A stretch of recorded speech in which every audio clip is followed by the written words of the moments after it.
तर दादरच्या कबूतरखान्यावरील कारवाई प्रकरणामध्ये जैन समाज आणि गुजराती वर्ग नाराज आहे। मुख्यमंत्र्यांनी या संदर्भातली महत्त्वाची बैठक बोलावलेली आहे।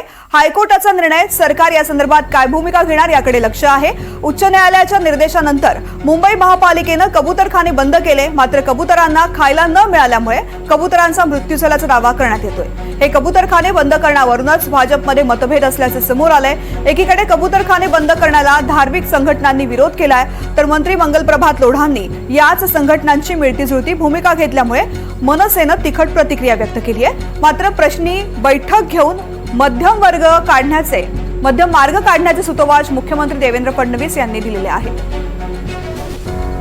जुई जाधव या संदर्भातली माहिती देतात। जुई, अतिशय महत्त्वाची बैठक, कबूतरखान्यासंदर्भात दोन मतप्रवाह आहेत आणि त्यावरती नेमका तोडगा काय निघणार याकडे सगळ्यांचं लक्ष आहे।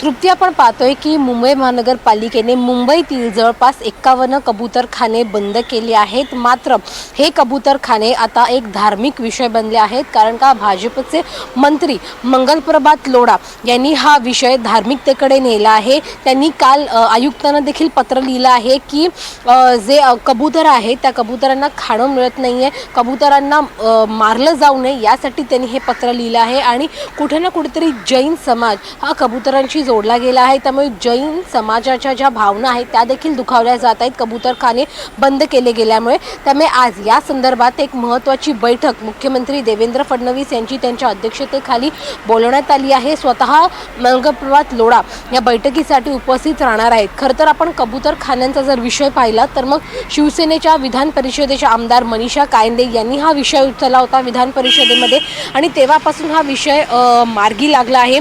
कबूतरांना जे धान्य टाकलं जातं त्या धान्य टाकल्यामुळे बरेचसे जवळपास हजारो लाखोच्या संख्येने कबूतरं एकवटतात एके ठिकाणी। मात्र या कबूतरांमुळे आरोग्याला हानी होत असल्याचं देखील स्थानिक नागरिकांचं म्हणणं आहे। परंतु जैन समाजामध्ये असं म्हटलं जातं की कबूतरांना महत्त्व आहे, त्यांना दाणं टाकणं, त्यांना खाणं टाकणं हे महत्त्वाचं पुण्याचं काम मानलं जातं। आणि अशा वेळेला जैन समुदायावर अन्याय केला जात आहे, कबूतरखानं बंद करून अशा प्रकारचं पत्र स्वरूप या पत्राचं मंगलप्रभात लोढांनी दिलं आहे आयुक्तांना। त्यामुळे आज हायकोर्टाने जो निर्णय दिला आहे कबूतरखाने बंद करण्याचा, त्यावर नेमकं मुख्यमंत्री काय बोलतात किंवा काही तोडगा काढतायत का कबूतरांसाठी आणि जैन समाजासाठी, हे या बैठकीत पाहणं महत्त्वाचं राहणार आहे। तृप्ती, निश्चित जुई, अपडेट्स घेत राहू। तुर्तास धन्यवाद संपूर्ण माहिती करता।